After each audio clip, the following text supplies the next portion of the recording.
Chinese बहू। Chinese बहू हमारी याद तो है ना आपको? भूले तो नहीं ना? हाँ भाई, थोड़ी देर में ही सही, लेकिन चाइनीज बहू की कहानी आ ही गई। क्या हो रहा है ये देश में? चाइना ने तो आतंक ही मचा रखा है।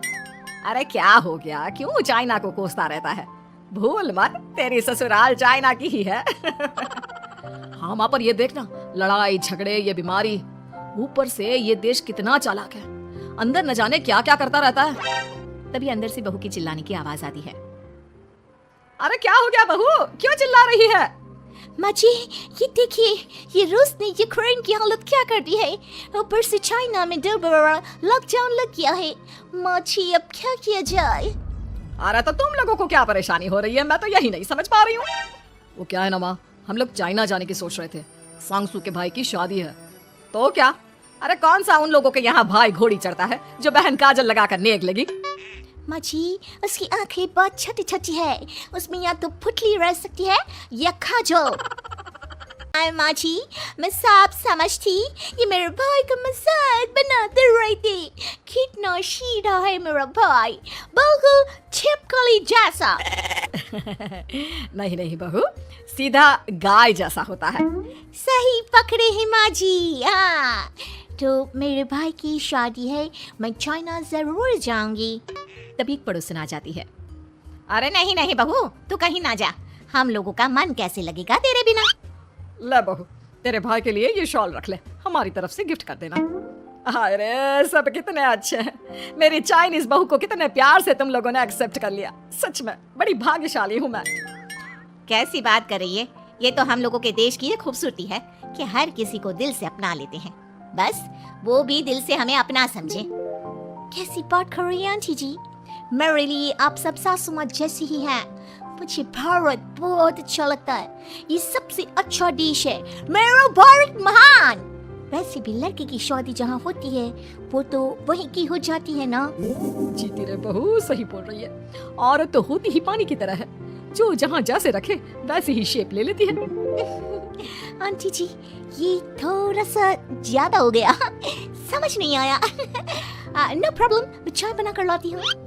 फिर क्या, वो दिन भी आ जाता है जब बेटे बहू को चाइना जाना पड़ता है। वहाँ जाकर बहू का भाई कहता है, मेरे बहन आ गए, मेरे बहन आ गए।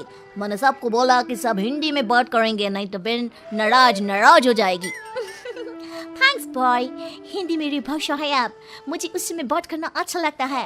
आपने जीजा जी से मिलो। ओ बहन, तुम अंदर चलो। सभी बहू को अंदर लेकर चले जाते हैं, लेकिन सांगसू का पति, वो तो बेचारा चाइना के ससुराल के आंगन में अकेला खड़ा रहता है। काफी देर तक जब कोई उसे नहीं पूछता तो वो माँ को घर पर फोन करता है। हाँ बेटा, पहुँच गए ना कुशल मंगल? हाँ माँ, लेकिन सांगसू पता नहीं कहाँ है। वो तो अंदर गई है, तब से बाहर आई ही नहीं। अरे कैसी बात कर रहा है? तो तू अंदर चला जा, तू बाहर क्यों है? अरे दामाद है तू वहाँ का, उन लोगों ने तुझे बिठाया, चाय पानी कुछ नहीं पूछा? नहीं ना माँ। तभी सामने से सांगसू आती है।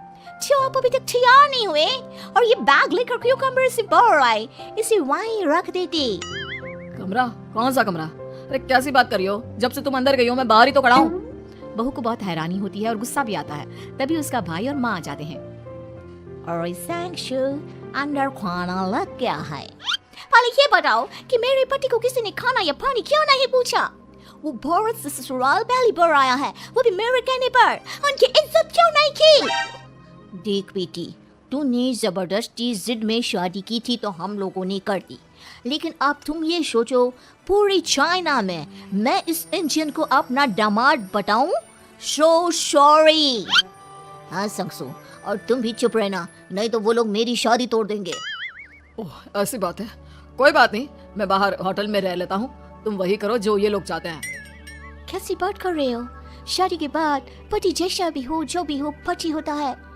वैसे भी तुम्हारे पूरे परिवार ने, सबने बिना सोचे मेरा साथ दिया, मुझे एक्सेप्ट किया, प्यार किया।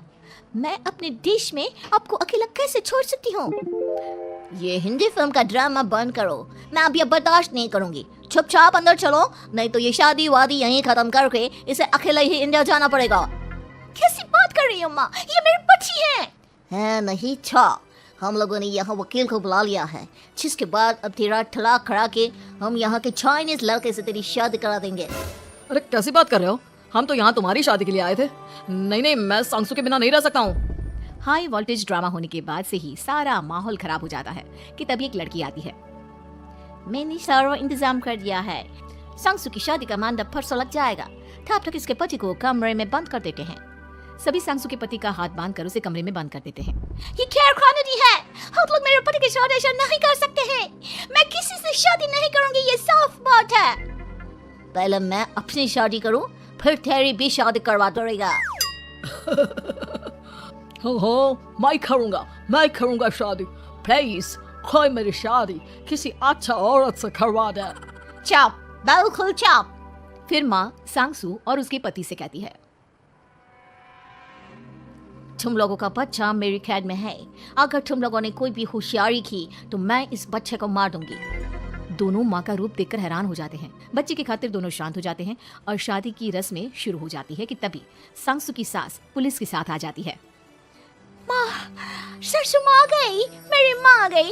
माँ प्लीज हम लोगों को बचाकर वापस ले चलो। पुलिस सभी को गिरफ्तार कर लेती है। बेटी के बच्चे को मारने की धमकी तो कोई चुड़ैल ही दे सकती है। अरे तो ये चुड़ैल ही तो है। ये सही बोल रहे हैं, ये औरत किसी चुड़ैल से कम नहीं है। तभी उन लोगों का बच्चा भी आकर सांसू के गले लग जाता है। माँ, तू सही समय पर आ गई, लेकिन तुझे कैसे पता चला कि यहाँ ये सब हो रहा है? बेटा, ये चाइनीज लोग ना होते ही धोखेबाज हैं। इन लोगों पर मुझे भरोसा नहीं था, इसलिए मैंने तेरे फोन को हमेशा के लिए मेरे फोन से अटैच कर दिया था, जिससे तेरे आसपास होने वाली सारी बात मैं सुनती रहूं। उस दिन भी मेरी तेरी बात हो रही थी तो तेरा फोन ऑन था, मैं सब समझ गई थी। मुझे माफ कर दो। नहीं, बिल्कुल नहीं। चलिए माँ जी, इंडिया वापस चलते हैं। आज के बाद मैं यहाँ कभी नहीं आऊंगी।